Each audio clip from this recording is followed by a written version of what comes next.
Morning everybody, how are y'all doing today? I'm doing great myself because a few hours after I uploaded my video yesterday on JayTechTV, he released another video, which was basically part 2. It was the follow-up to the original video that we were reacting to yesterday. Now, I need to clarify two things right now. One, I did not know, like, it said part 1, but I didn't know part 2 was going to drop yesterday. If I did, I would have just waited and made just one bigger video today that included both parts. On top of this, I know yesterday I said I was going to hit a double upload. I did not. I deeply apologize for that. I was in a heater volleyball tournament yesterday, and it ended up going on for a lot longer than I thought it would, so my apologies for that. But yeah, like I just said, today we're going to be taking a look at part 2 of JayTech's video, and this one is much shorter, so this video probably won't be absurdly long. So if you haven't seen my video from yesterday, please go watch that, and yeah, let's get into it.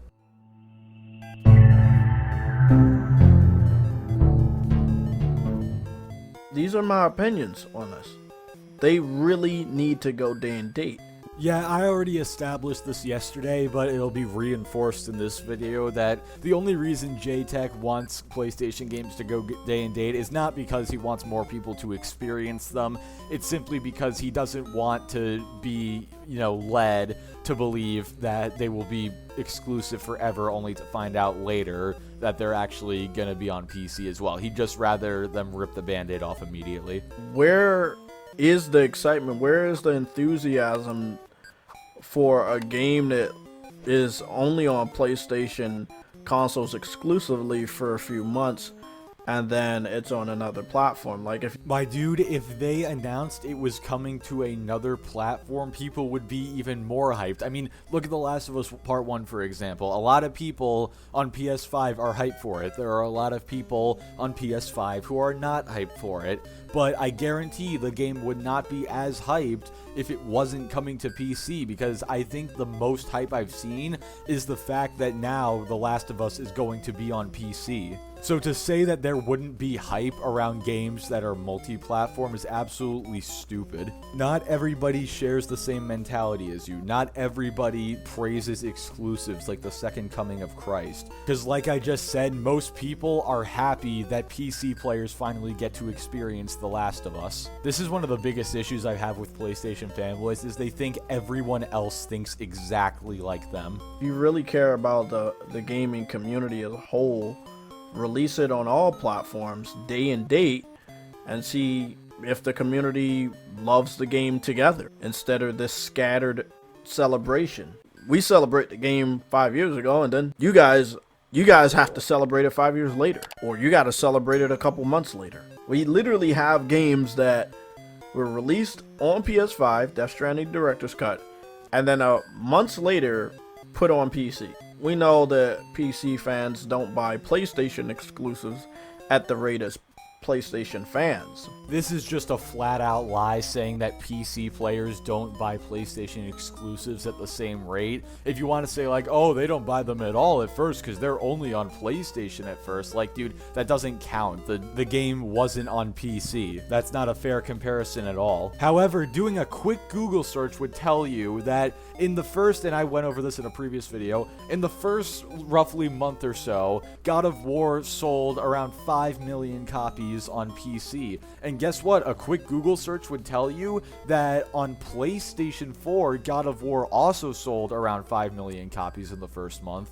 One of the PlayStation's best-selling exclusives ever made sold at nearly the exact same rate on PC as it did on PlayStation. In all honesty, my theory is that he did the Google search on this and then discovered that information and decided just to not put it on the video to prove his point. Then again, maybe he just didn't do the research at all, which doesn't really make it look much better. But that might change. I mean, exclusivity is a selling point. You go to these different restaurants because of what they have to offer you that other people don't. If you can get the same game in more than one place, it is not as special as it once was.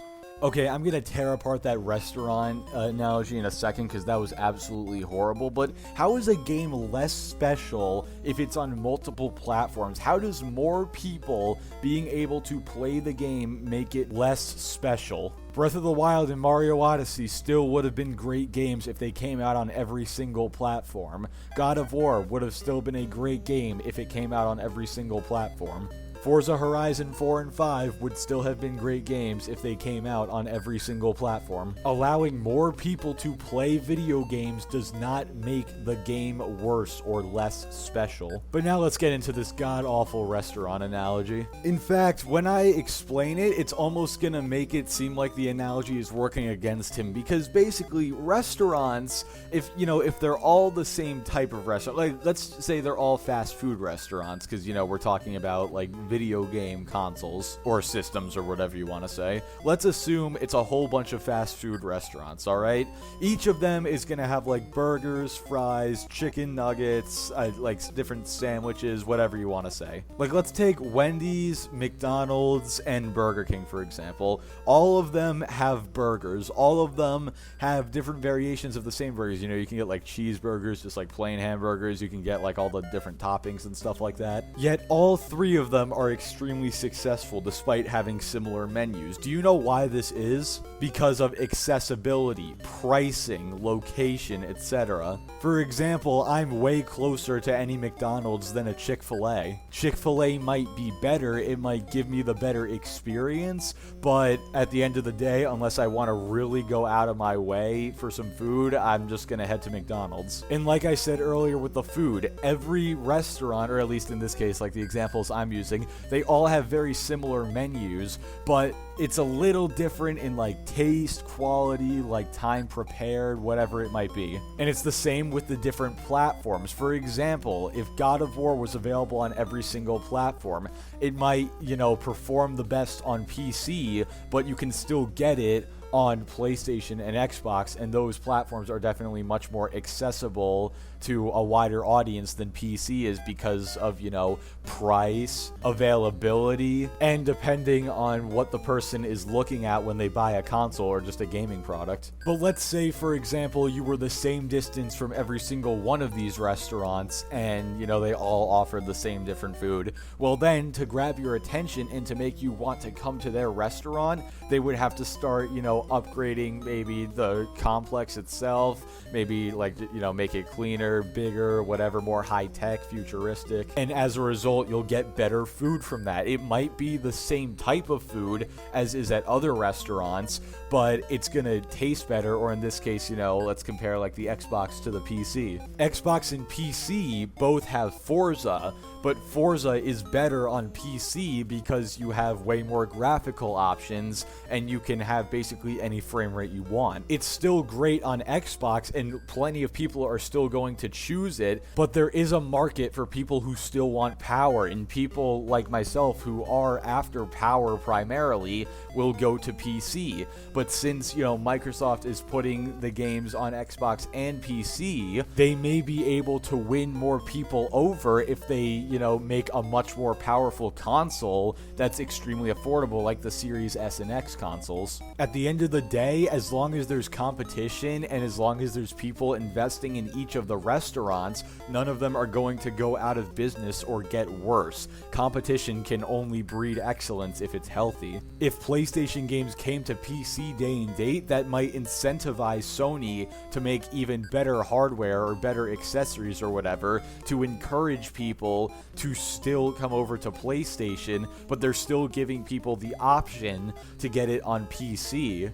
And even better in this case, if people still decide to buy PlayStation games on PC, Sony is still making money off of those games. Just like how the farmers who are, slaughtering the cows for the burgers and then selling them to the rest. I don't know exactly how it works, but at the end of the day, no matter where their burgers are going, guess what? The farmer is getting paid and he can continue to expand as well. I know that was an extremely long analysis and it might have gotten a little messy towards the middle. Apologies if it did, but I feel like I did a pretty good job breaking that down. Multi-platform games that come out every year are boring to me. I skip basketball every year. I skip Call of Duty every year. I skip soccer every year. I skip wrestling every year.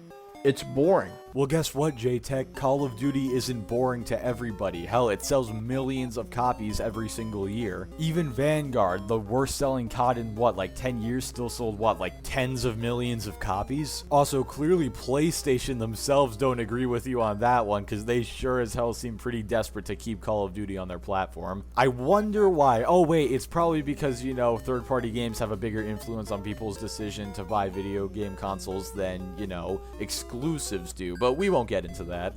And when the secret has been exposed, which it has been exposed, that, you know, every game that releases on PlayStation 5 from now on, that is a blockbuster AAA title from the Sony first party studios, will be released on PC later on. How do you get excited about it? Because most people aren't console fanboys and are perfectly fine with other people playing video games. This is like saying you shouldn't get excited for a new pair of headphones that are coming out because they can work with Apple and Android devices. Fanboys really cannot wrap their head around the idea that not everyone cares about who can play video games where. And honestly, I'm just gonna say it, like, you're honestly kind of a crappy human being if a game being multi-platform and other people being able to play that game makes you upset. I don't know, that's just a really bad mentality in my opinion. Like, imagine being upset that other people can play video games. Am I still gonna buy the game? Yes, because I'm a gamer. I want to finish the story. I want to see where it goes. The type of excitement, you know, we're gonna have it. Sony's not dumb enough to announce that God of War Ragnarok is in development for PC like they did with The Last of Us. But in the future, these might be after credit announcements. So Sony's not dumb enough to do something they already did for another game? Alright, 10 out of 10 logic, bro. Also, the fact that you're still gonna buy the games despite not being happy with the decisions they're making is exactly why they're making these decisions. If you want to actually, you know, make a point or a stance towards them, then just speak with your wallet. That's the best way to do it. Now, is it actually going to change anything? A bunch of PlayStation fanboys not buying a couple copies of games? No, that's not going to change anything. Just like me posting those videos about Quantum TV was not going to get him banned, but it was still my way of contributing. But anyway, guys, that's going to be it for this video. I actually was not expecting this video to be as long as it is, but honestly, it's because like half of it was me debunking the entire, you know, restaurant analogy, which personally I think I did a pretty decent job of doing so. But anyway, guys, just for those of you who are still watching right now, you know, the real ones, I just want to announce to you that I already put this on a community tab, but I've officially unlocked memberships, which I cannot express how grateful I am for the opportunity. Memberships are not required whatsoever. You should feel no pressure to get one whatsoever,